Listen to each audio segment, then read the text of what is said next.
विश्वविद्यालय के वाणिज्य विभाग के मेरे प्रिय छात्रों, मैं corporate tax planning and management में एक अलग यूनिट का आज मैं डिस्कशन करने जा रहा हूं और उस टॉपिक का नाम है tax planning and financial management.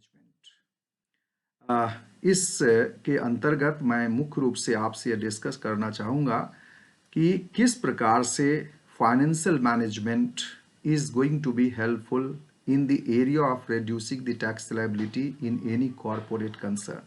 यानी किस तरह से फाइनेंशियल मैनेजमेंट जो है एक संस्थान को, एक कॉरपोरेट कंसर्न को उसके टैक्स लायबिलिटी को कम करने में मदद करता है।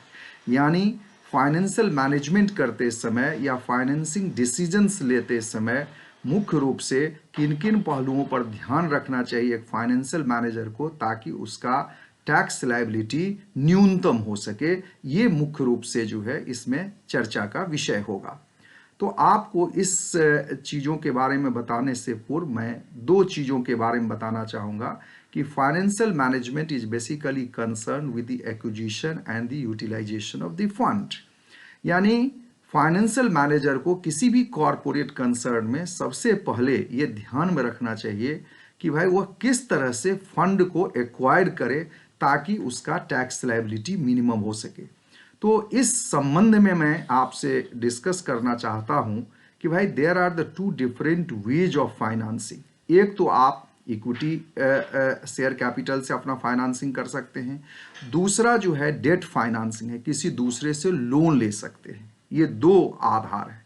अब प्रश्न ये उठता है कि फाइनेंशियल मैनेजमेंट, एक फाइनेंशियल मैनेजर को टैक्स के पॉइंट ऑफ व्यू से लोन लेना बेहतर होगा या इक्विटी फाइनेंसिंग बेहतर होगा। ये कौन सा वह विकल्प का चुनाव करे, इस पर एक फाइनेंशियल मैनेजर को एक कॉर्पोरेट कंसर्न में मिनिमम टैक्स लायबिलिटी निर्धारित करने के दृष्टिकोण से विचार करने की आवश्यकता है। इस पॉइंट ऑफ व्यू से हम बता रहे हैं कि अगर कोई कॉरपोरेट कंसर्न आप न्यूली प्रमोट करने जा रहे हैं, if you are going to promote the concern newly promoted concern, तो इस स्थिति में आपको ये ध्यान में रखना चाहिए कि भाई इन the case of the newly promoted business concern जो है हमारा कैपिटल जो है वो मुख्य रूप से जो है लो गियरिंग स्ट्रक्चर का होना चाहिए। लो गियरिंग स्ट्रक्चर का मतलब ये होता है कि हमको अधिक से अधिक फाइनेंस जो है इक्विटी मोड में प्राप्त करना चाहिए, शेयर कैपिटल के माध्यम से प्राप्त करना चाहिए। ऐसा क्यों करना होगा? क्योंकि मुख्य रूप से अगर आप इक्विटी शेयर कैपिटल के माध्यम से अगर फाइनेंस प्राप्त करते हैं तो उसमें आपका रिस्क लेवल कंपैरेटिवली कम होगा और प्रॉफिट अधिक होगा। क्यों होगा ऐसा? तो इसीलिए ऐसा होगा कि भाई यदि आप इक्विटी फाइनेंसिंग के माध्यम से शेयर कैपिटल प्राप्त करते हैं किसी कॉरपोरेट कंसर्न में, तो सामान्य रूप से ऐसा देखा जाता है कि एट द इनिशियल स्टेज है ना, और in the initial stage of the promotion of any corporate concern, the level of the profitability is comparatively very low, and there is not a question of the tax advantage in the case of the newly promoted concern। क्योंकि वहां पर में tax का कोई बहुत बड़ा, चूंकि profit graph काफी लो होता है, इसीलिए टैक्स का कोई बहुत बड़ा बेनिफिट वहां पर प्राप्त करना संभव नहीं हो पाता है। तो वैसी परिस्थिति में हमको मिनिमम रिस्क पर मैक्सिमम प्रॉफिट प्राप्त करने के लिए मैक्सिमम इक्विटी फाइनेंसिंग के माध्यम से करना चाहिए। लेकिन यह ध्यान में रखना होगा कि लो गियरिंग कैपिटल स्ट्रक्चर से आप बहुत दिनों तक कार्य नहीं कर सकते। जैसे मैं एक आपको एग्जाम्पल के माध्यम से बताना चाहता हूं कि अगर मान लीजिए कि आप गाड़ी चलाना जानते हैं, बाइक हो या कार हो, तो सामान्य तौर पर उसको हम लोग लो गियर से ही स्टार्ट करते हैं। क्यों ऐसा लो गियर से स्टार्ट करते हैं? उसका कारण है कि वहां पर में रिस्क कम होता है, और जो ही हम देखते हैं कि रोड बिल्कुल क्लियर है, माने there is no risk, road is totally free, तो हम गियर को बढ़ाना शुरू कर देते हैं। क्योंकि हमको अगर डेस्टिनेशन पर बहुत जल्दी पहुंचना है तो आपको गियर को बढ़ाना पड़ेगा, तभी जाकर के आप डेस्टिनेशन को जल्दी कवर कर सकते हैं। लेकिन जो ही आप गियर बढ़ाएंगे मान लीजिए, तो रिस्क लेवल भी आपका बढ़ जाएगा। जनरली क्राउडेड रोड में हम जो है लो गियर पर या कम गियर पर गाड़ी को चलाना चाहते हैं, क्योंकि हाई गियर पर चलाने से जो है वह एक्सीडेंट होने की संभावना अधिक रहती है। यही चीज the same thing will happen in the case of the corporate concern.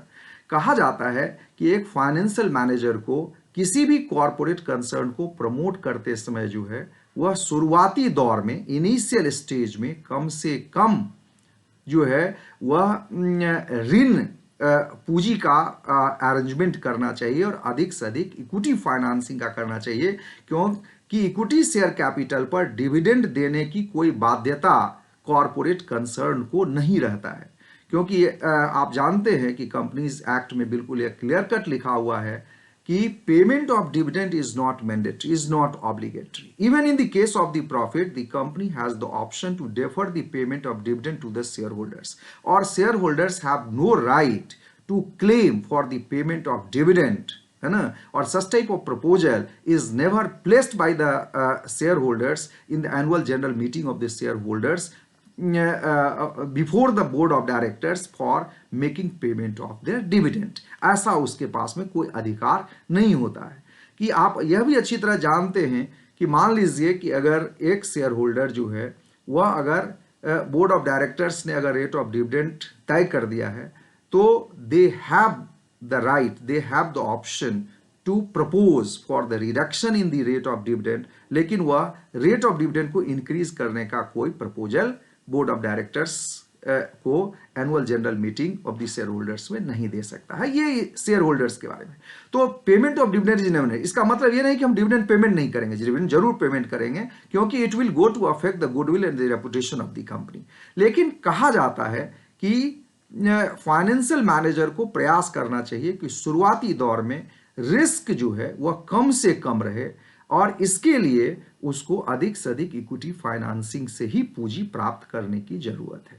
लेकिन लो गियरिंग पर, लो रिस्क पर हम बहुत दिनों तक कार्य नहीं कर सकते, क्योंकि आप जानते हैं no risk no gain, low risk low gain.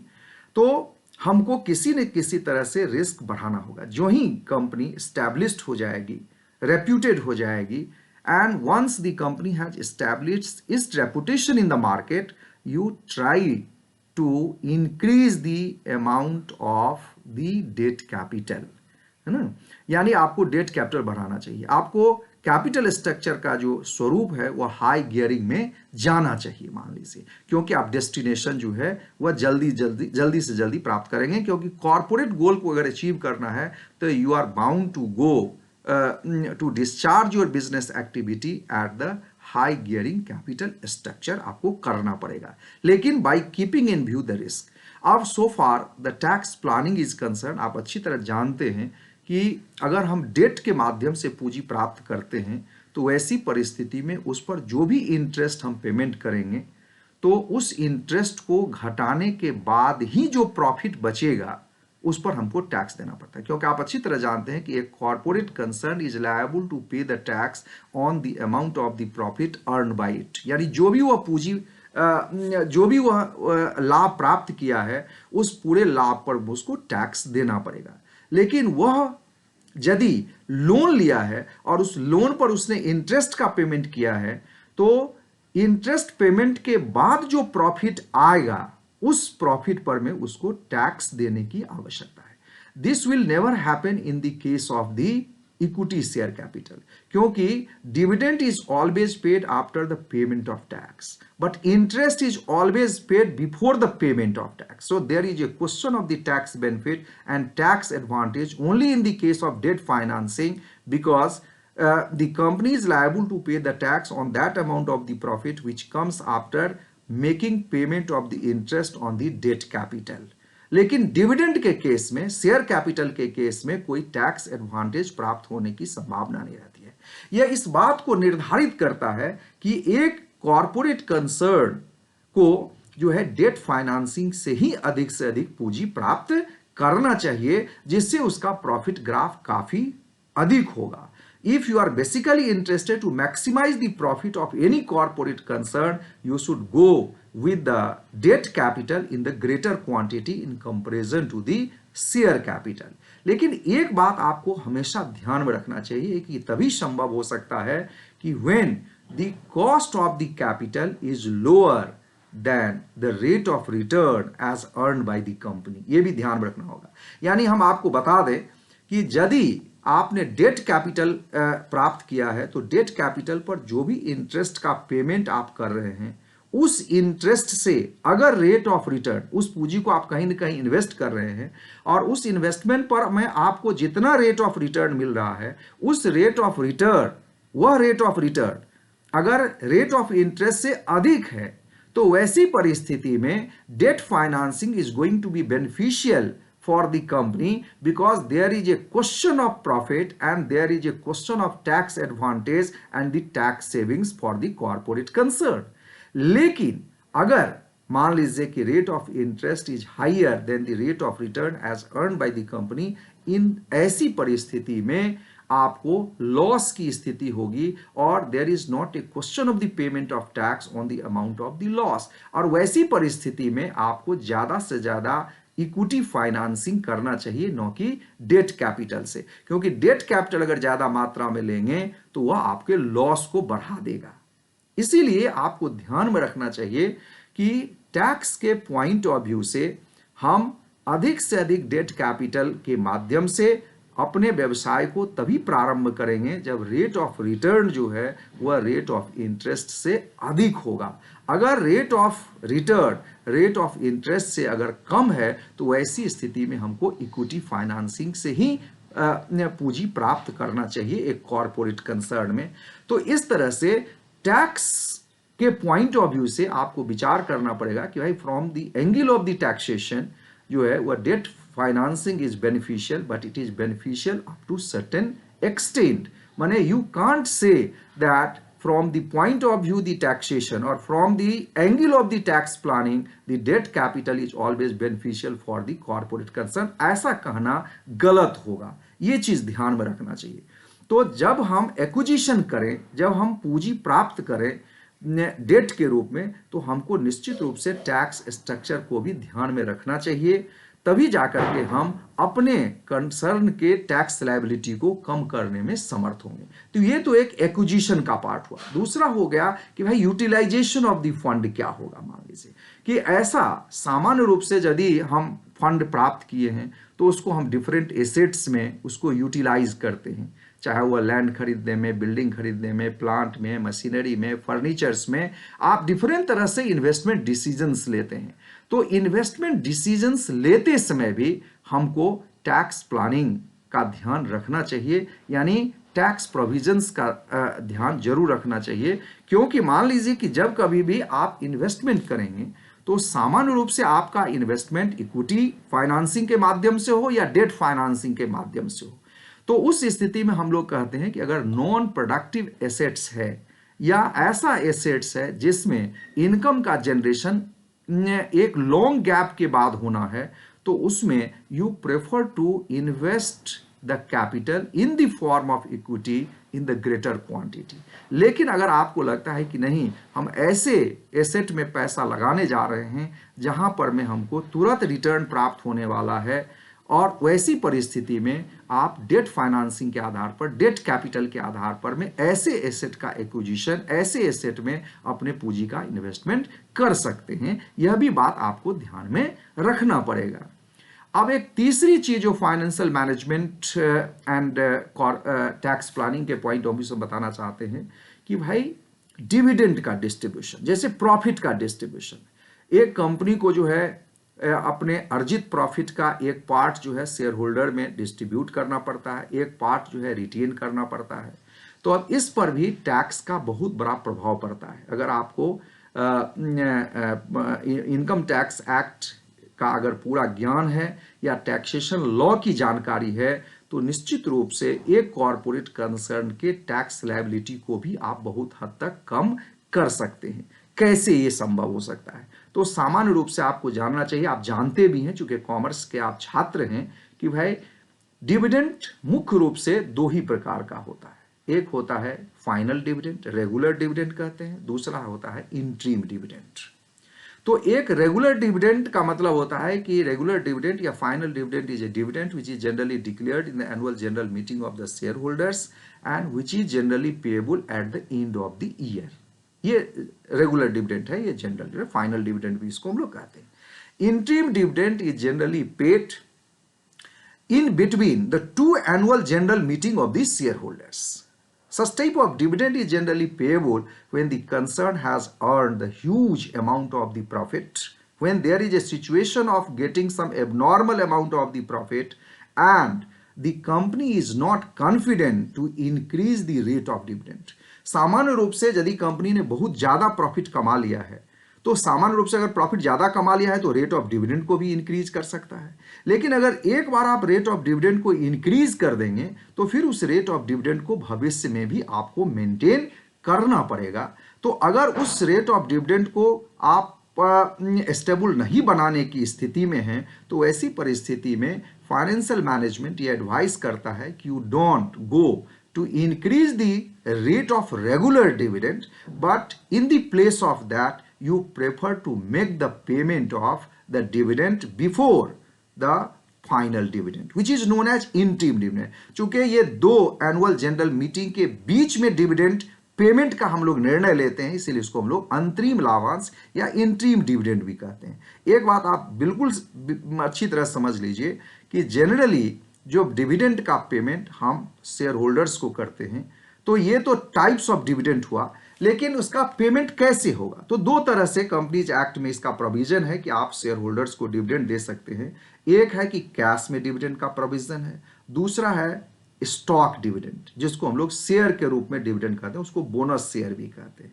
तो सामान्य तौर पर से कंपनीज एक्ट में बिल्कुल क्लियर कट प्रोविजन है कि the company is bound to make the payment of dividend in cash, but there is an exception in making payment of dividend in the form of shares।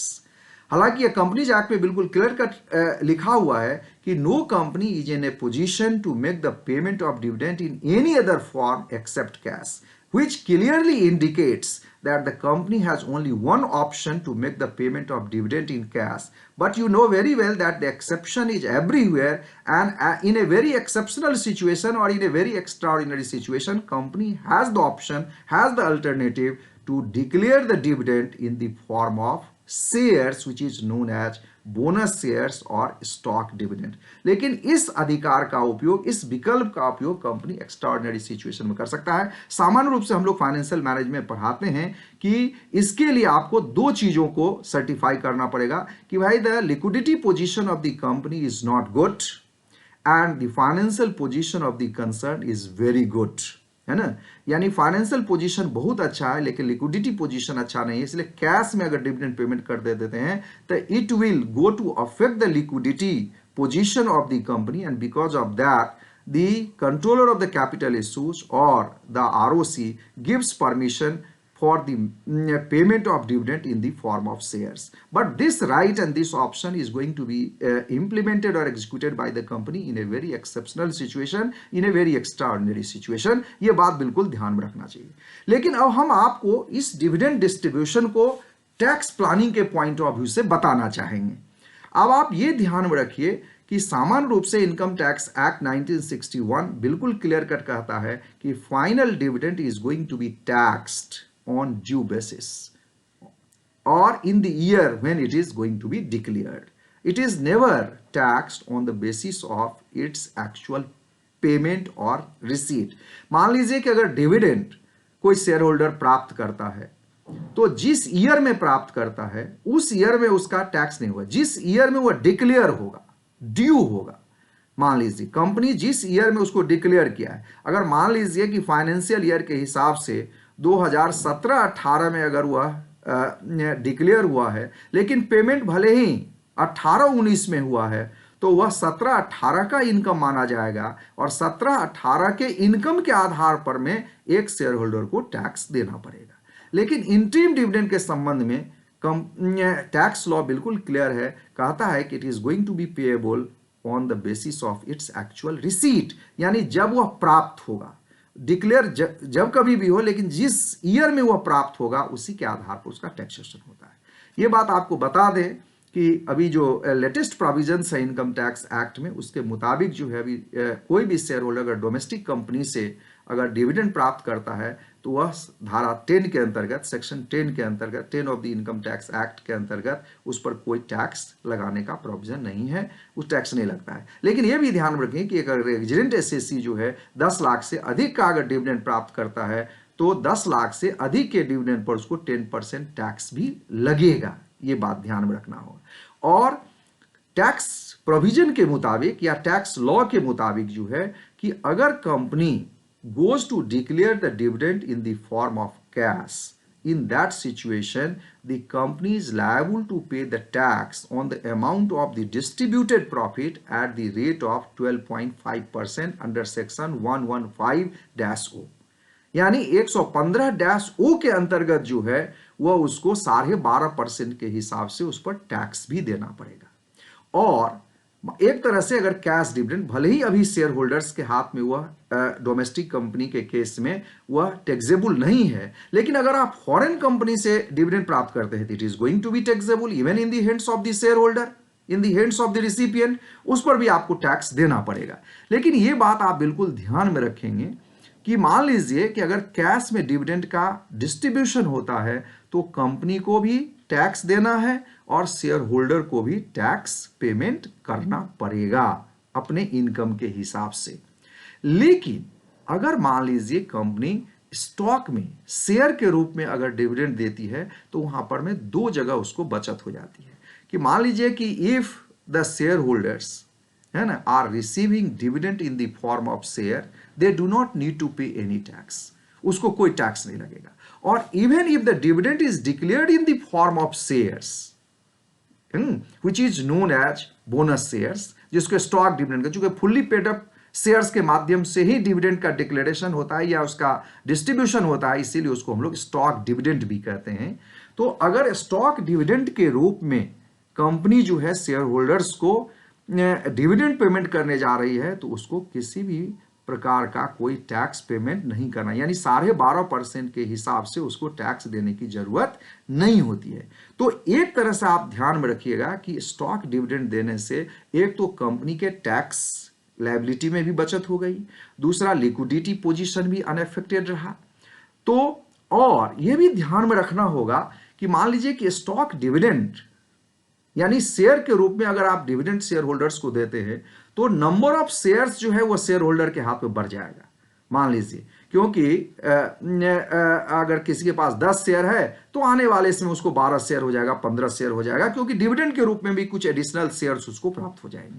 लेकिन अगर वो भविष्य में उस शेयर को बेचेगा तो उस पर उसको कैपिटल गेन्स टैक्स देना पड़ेगा। लेकिन यहां भी अभी ध्यान में रखना होगा या फाइनेंशियल मैनेजर को टैक्स पॉइंट ऑफ व्यू से इस बात पर विचार करना होगा कि उस स्थिति में भी कि अगर most of the shareholders are coming under the low tax bracket, जैसे 10% में है मान लीजिए, तो वैसी परिस्थिति में अगर आप स्टॉक डिविडेंड देते हैं और बाद में उस शेयर को अगर मार्केट में आप बेचेंगे तो निश्चित रूप से मान लीजिए कि लॉन्ग टर्म कैपिटल गेन्स होने की स्थिति में, क्योंकि फाइनेंशियल एसेट जो है 12 महीने के बाद ही लॉन्ग टर्म हो जाता है, तो ऐसी स्थिति में 20% के हिसाब से आपको टैक्स देना पड़ सकता है। लेकिन if most of the shareholders are coming under the high tax bracket, जैसे 30% के टैक्स ब्रैकेट पे अगर मोस्टली शेयर होल्डर्स आ रहे हैं, तो वैसी परिस्थिति में अगर स्टॉक डिविडेंड देते हैं, शेयर के रूप में देते हैं, तो मान लीजिए कि अभी अगर आप कैश डिविडेंड उसको देते तो उसको 30% के हिसाब से टैक्स लग जाता मान लीजिए।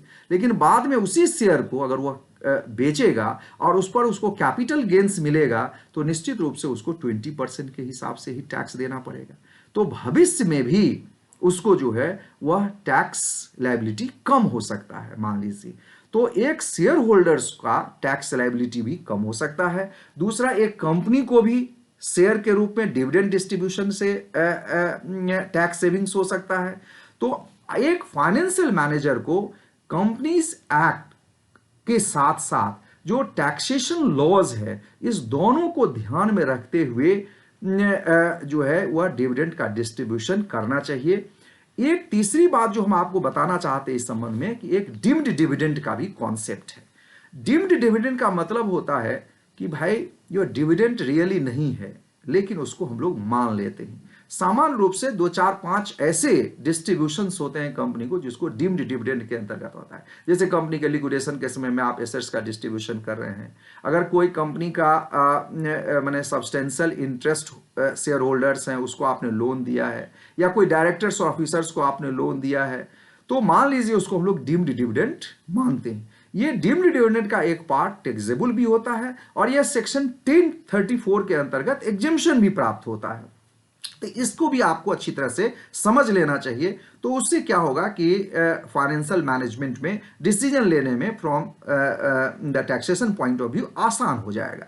जैसे मान लीजिए कि अगर किसी कंपनी में 10 लाख रुपया का डिस्ट्रीब्यूशन कंपनी ने किया है अपने शेयर होल्डर्स के बीच में, और उसमें एक्यूमुलेटेड प्रॉफिट जो है मात्र 5 लाख रुपया है। तो अगर मान लीजिए कि आपके पास मान लीजिए कि 1000 शेयर है और टोटल कंपनी का शेयर 30,000 है मान लीजिए, तो इसका मतलब है कि 130 जो पोर्शन होगा ऑफ द एक्यूमुलेटेड प्रॉफिट, उस पर आपको कोई टैक्स नहीं लगेगा। यानी अगर मान लीजिए कि 10 लाख का डिस्ट्रीब्यूशन आपको एक 130 हुआ है तो आपको मिला है 3 लाख रुपया, लेकिन एक्यूमुलेटेड प्रॉफिट चूंकि 5 लाख रुपया है तो 130 ऑफ द 5 लाख जो है वह मात्र 1,50,000 रुपया ही होता है। ये नहीं 1,50,000 नहीं, गलत बोल दिए। मान लीजिए कि 1,33,000 133,000 के आसपास में या 167,000 के आसपास में आएगा। यानी आप समझ लीजिए कि 130 ऑफ द 5 लाख जो होगा out of the total amount which you have received from the company, है ना, at the time of distribution is going to be exempt under section 10 in the form of the deemed dividend, and the balance part of the receipt is going to be taxable। तो यह भी ध्यान में रखना होगा कि जब आप डिविडेंड का डिस्ट्रीब्यूशन करते हैं तो या इंटीम डिविडेंड का डिस्ट्रीब्यूशन करते हैं, फाइनल डिविडेंड का करते हैं, कैश डिविडेंड करते हैं, या फिर स्टॉक डिविडेंड करते हैं, या डीम्ड डिविडेंड का डिस्ट्रीब्यूशन करते हैं, तो टैक्स इनकम टैक्स एक्ट के सारे प्रोविजंस को भी अच्छी तरह से ध्यान में रखना चाहिए। उससे न केवल एक कंपनी के टैक्स लायबिलिटी में भी कमी आएगी, बल्कि एक शेयर होल्डर का भी टैक्स लायबिलिटी आप कम कर सकते हैं। तो इस तरह से जो कॉरपोरेट टैक्स प्लानिंग है, मान लीजिए फाइनेंशियल मैनेजमेंट के एरिया में बहुत ही कारगर कदम हो सकता है। ये बात ध्यान में रखिएगा कि भाई टैक्स प्लानिंग के पॉइंट ऑफ व्यू से फाइनेंसिंग डिसीजन लेना चाहिए, चाहे वह फाइनेंसिंग मोड का डिसीजन हो, चाहे इन्वेस्टमेंट का डिसीजन हो, या लिक्विडिटी डिसीजन हो, या डिस्ट्रीब्यूशन यानी डिविडेंड डिसीजन हो। ये चारों डिसीजंस को जो टैक्स प्रोविजंस है वो प्रभावित करता है। अगर आपको टैक्स लॉज का ज्ञान है, टैक्स प्रोविजंस का विस्तृत जानकारी है, अगर टैक्स लॉज के बारे में आपका बिल्कुल क्लियर कट कॉन्सेप्ट है, तो as a financial manager, as a tax consultant, you are in a position to reduce the tax liability of a company by taking the appropriate financing decision, appropriate investment decision, appropriate liquidity decision and appropriate dividend decision। ये 3-4 तरह के decisions जो है सामान्य रूप से जो है वह फाइनेंशियल मैनेजमेंट के एरिया में लिया जाता है, और चारों डिसीजंस लेने में आप एक कंपनी के कर दायित्वों में बहुत हद तक कमी कर सकते हैं। इसलिए टैक्स प्लानिंग का एक बहुत बड़ा प्रभाव जो है फाइनेंशियल मैनेजमेंट पर पड़ता है, या फाइनेंशियल मैनेजमेंट में लिए गए डिसीजंस के आधार पर टैक्स लायबिलिटी बढ़ भी सकता है, घट भी सकता है। अगर आपने गलत फाइनेंसिंग डिसीजन ले लिया है तो वह टैक्स लायबिलिटी को बढ़ा भी सकता है। अगर आपने सही फाइनेंसिंग डिसीजन लिया है तो एक कॉरपोरेट कंसर्न के टैक्स लायबिलिटी को आप कम करने में सहायक हो सकते हैं। तो एक फाइनेंशियल मैनेजर को टैक्स लॉज का भी ज्ञान होना चाहिए, टैक्स प्रोविजंस की भी जानकारी होनी चाहिए, जिसके नॉलेज के माध्यम से वह अपने संस्थान के टैक्स लायबिलिटी को कम कर सकता है, टैक्स सेविंग्स बढ़ा सकता है, टैक्स एडवांटेज प्राप्त कर सकता है, और टैक्स प्लानिंग करके वह एक संस्था के ग्रोथ और एक्सपेंशन में अपनी इफेक्टिव भूमिका का निर्वाह कर सकता है। इन्हीं सारी चीज़ों के बारे में आपको tax planning and financial management के अंतर्गत पढ़ाई करनी है। अगर इस संबंध में किसी भी प्रकार का कोई कन्फ्यूजन और डाउट्स हो तो मैं फिर आपको एक बार कह रहा हूं कि मैं शाम में 7 से 9 बजे तक आपके क्वेरीज या डाउट्स क्लियर करने के लिए अपने आवास पर बिल्कुल मौजूद रहता हूं। आप से आग्रह करता हूं कि आप ये सारे डॉट्स और क्लियर को जो है डॉट्स को क्लियर कर लें और आप हमसे टेलीफोन पर या ईमेल के थ्रू संपर्क कर लें। मैं घर से आपको डाउट्स को क्लियर करने का प्रयास करूंगा। बहुत बहुत धन्यवाद। Thank you very much.